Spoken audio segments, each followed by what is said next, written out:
बिस्मिल्लाहिर्रहमानिर्रहीम। अस्सलाम वालेकुम। आप देख रहे हैं अलिफ न्यूज़ और मैं हूं आपके साथ माजिद अली। शामिल करते हैं आज की हेडलाइंस।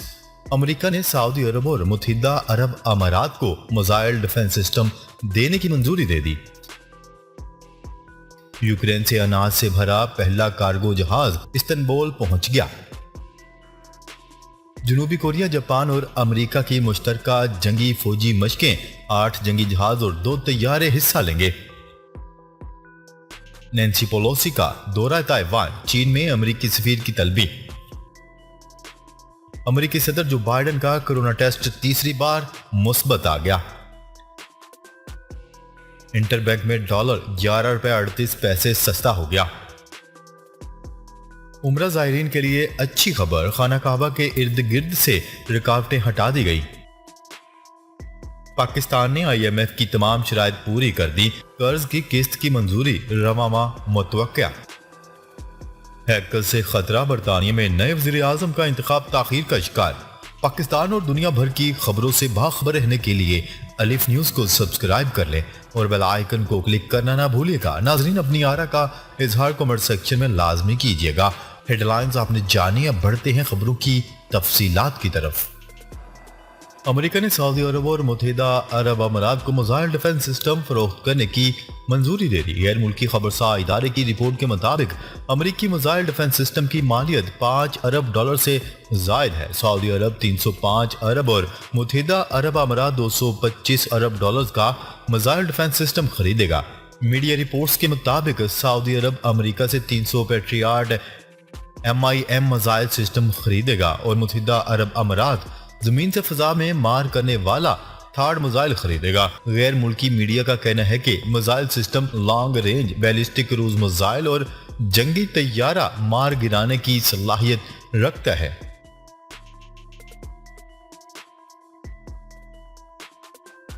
खबर के अगले हिस्से में बात करते हैं। यूक्रेन से अनाज से भरा पहला कार्गो जहाज तुर्किया के दारुल हुकूमत इस्तांबुल पहुंच गया।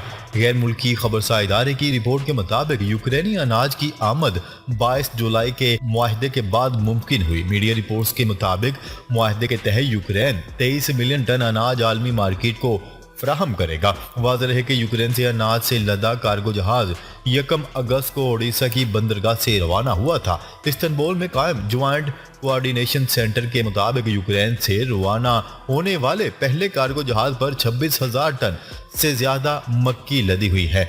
वाज़ेह रहे कि रूस और यूक्रेन के दरमियान यूक्रेनी अनाज बरामदगी मुआहिदा पिछले हफ्ते अक़वाम मुत्तहिदा और तुर्की की सालसी में तय हुआ था।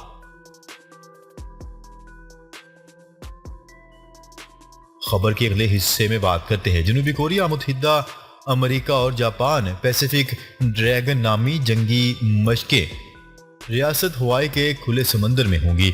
आलमी मीडिया की रिपोर्ट के मुताबिक शुमाली कोरिया के मिसाइल तजर्बात के खिलाफ मंगल से शुरू होने वाली मशक में 8 जंगी जहाज और 2 तैयारे हिस्सा लेंगे। वाज़ेह रहे कि हर 2 साल बाद मुनक्किद होने वाली इन जंगी फौजी मशकों में अमसाल ऑस्ट्रेलिया और कनाडा भी हिस्सा ले रहे हैं। पैसिफिक ड्रैगन बैलिस्टिक मिसाइल ढाल मशकें 14 अगस्त तक जारी रहेंगी।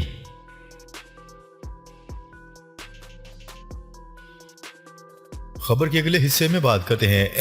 अमेरिकी ऐवान नुमाइंदगान की स्पीकर नैन्सी पेलोसी के दौरा ताइवान पर चीनी वज़ारत ख़ारजा ने अमेरिकी सफ़ीर को तलब कर लिया। चीनी वज़ारत ख़ारजा ने स्पीकर नैन्सी पेलोसी के दौरा ताइवान पर अमेरिकी सफ़ीर के सामने शदीद एहतजाज रिकॉर्ड करवाया। चीनी नायब वज़ीर ख़ारजा की जानिब से कहा गया है कि अमेरिकी इकदाम पर चीन खामोश नहीं रहेगा। अमेरिकी इकदाम इंतहाई जारहाना नौयत का है। उन्होंने अमेरिका को खबरदार करते हुए कहा है कि अमेरिकी इकदाम के इंतहाई संजीदा नताइज होंगे। वाज़ेह रहे कि चीन ने स्पीकर नैन्सी पेलोसी के दौरा ताइवान को चीन के अंदरूनी मामलात में मुदाखलत करार देते हुए दौरा करने से बाज रहने की वार्निंग दी थी। ताहम चीन की वार्निंग के बावजूद अमेरिकी स्पीकर गुज़िश्ता रात ताइवान के दौरे पर पहुंची। नैन्सी पेलोसी 25 साल में ताइवान का दौरा करने वाली पहली आला सतह की अमेरिकी शख्सियत हैं।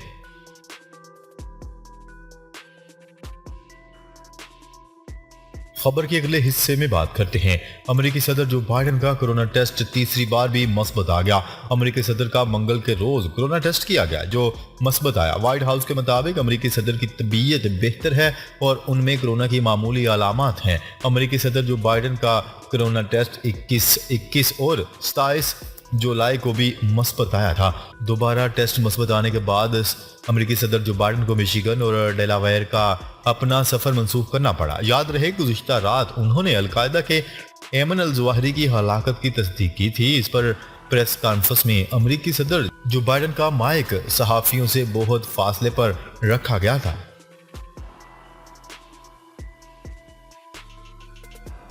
खबर के अगले हिस्से में बात करते हैं। इंटरबैंक में अमेरिकी डॉलर को रिवर्स गियर लग गया, जिसके बाद डॉलर के मुकाबले में रुपए की कदर में इजाफा हो रहा है। बुध के रोज कारोबार के आगाज पर अमेरिकी डॉलर के सामने रुपए की कदर में बेहतरी देखने में आई और डॉलर मुसलसल नीचे रहा। इंटरबैंक में कारोबार के दौरान डॉलर की कदर में 11 रुपए 38 पैसे की बड़ी कमी हो गई और इंटरबैंक में $1 227 रुपए पर आ गया। इसी तरह ओपन मार्केट में भी डॉलर की कदर में तेजी से कमी हुई है और रुपया तगड़ा हो गया। ओपन मार्केट में डॉलर 10 रुपए सस्ता होकर 229 रुपए का हो गया। चंद रोज से इंटरबैंक में डॉलर की कदर में कमी देखी जा रही है और गुज़िश्ता रोज इंटरबैंक में कारोबार के इख्तिताम पर डॉलर का भाव 46 पैसे कम होकर 238 रुपए 38 पैसे रहा। वाज़ेह है कि इससे कबल इंटरबैंक में डॉलर की ऊंची उड़ान का सिलसिला जारी था और $1 की कीमत 240 रुपए तक जा पहुंची थी।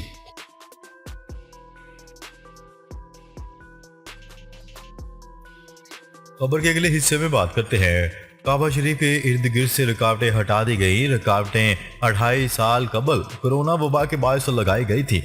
हरमैन शरीफैन अमूर के निगरान अदारे के मुताबिक खाना काबा के इर्द गिर्द लगाई गई रुकावटें हटा दी गई हैं। रुकावटें 2.5 साल कबल कोरोना के बायस नस्ब की गई थी। सऊदी हुकाम का कहना है कि अब आज़मीन खाना काबा को छू सकेंगे, जबकि हजर अस्वद को बोसा दे सकेंगे और हतीम में दाखिल हो सकेंगे। रुकावटें हटाने के बाद आज़मीन की बड़ी तादाद ने खाना काबा को छूकर दुआएं की और नमाज और नवाफिल अदा किए। खाना काबा के इर्द गिर्द रुकावटों को हरमैन शरीफैन अमूर के निगरान अदारे के सदर शेख अब्दुल रहमान अल सद्देस के हुक्म पर हटाया गया है।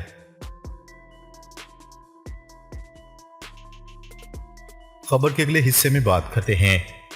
IMF का कहना है कि पाकिस्तान ने तमाम अहदाफ पूरे कर लिए। पाकिस्तान ने पेट्रोल लेवी में इजाफा करके आखिरी शर्त भी पूरी कर दी। बैनुल-अक़वामी मालियाती फंड ने तस्दीक की है कि पाकिस्तान ने तोसी फंड सहूलत प्रोग्राम की बहाली के लिए तमाम मुकर्ररा अहदाफ हासिल कर लिए हैं। बैनुल-अक़वामी मालियाती फंड की पाकिस्तान में कंट्री नुमाइंदा के मुताबिक पाकिस्तान ने PDL में इजाफा करके 7वें और 8वें जायजा मुआहिदे की आखिरी पेश की शर्त भी मुकम्मल कर दी। IMF एग्जीक्यूटिव बोर्ड का मतवक्का इजलास रवां माह होगा। अगली किस्त की मंजूरी दिए जाने का इम्कान है। रवां माह जंग के मुताबिक ज़राए का कहना है कि IMF एग्जीक्यूटिव बोर्ड का इजलास पाकिस्तान के दोस्त ममालिक की तरफ से $4 अरब फंडिंग की यकीन दहानियों से मशरूत है, जिसके बाद पाकिस्तान को $1 अरब 17 करोड़ की किस्त जारी की जाएगी।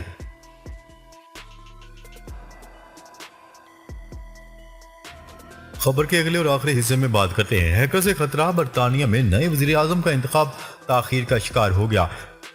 रिपोर्ट के मुताबिक GCHQ जासूसी एजेंसी ने खबरदार करते हुए कहा है कि वोटिंग बैलेट्स पर साइबर हमला हो सकता है जो नतीजा बदल सकता है। 1,60,000 पार्टी मेंबरान के लिए बैलेट्स भी गुज़िश्ता रोज भेजे जाने थे, लेकिन इसमें ताखीर हो गई और ये अमल 11 अगस्त तक मुकम्मल होगा। साइबर हमले से बचने के लिए बरतानिया की नेशनल साइबर सिक्योरिटी सेंटर ने ऑनलाइन वोटिंग की तजवीज़ पेश की है। क्या रहे कि साबिक वजीर खजाना ऋषि सोनीक और साबिक वजीर खारजा ट्रेस में सख्त मुकाबला है। दोनों उम्मीदवारों में से कोई एक माह में कंजर्वेटिव पार्टी और बरतानिया की सरबराही का मनसब संभालेगा। ओपिनियन पोल में ट्रेस को बढ़तरी हासिल है, लेकिन असल फैसला वोटिंग के बाद 5 सितंबर को होगा। याद रहे बरतानिया में ब्रिटिश इंडियन ऋषि सोनीक के कंजर्वेटिव वजीर आजम बनकर नई तारीख रकम करने से एक कदम दूर हैं। ऋषि सोनीक बरतानिया में पैदा हुए और उन्होंने ऑक्सफोर्ड यूनिवर्सिटी से फलसफा और माशियात में डिग्री हासिल की है। नाजरीन, अब तक के लिए इतना ही। मजीद खबरें लेकर बहुत जल्द आपकी खिदमत में हाजिर होंगे। तब तक के लिए अपना ख्याल रखिएगा। अल्लाह निगहबान।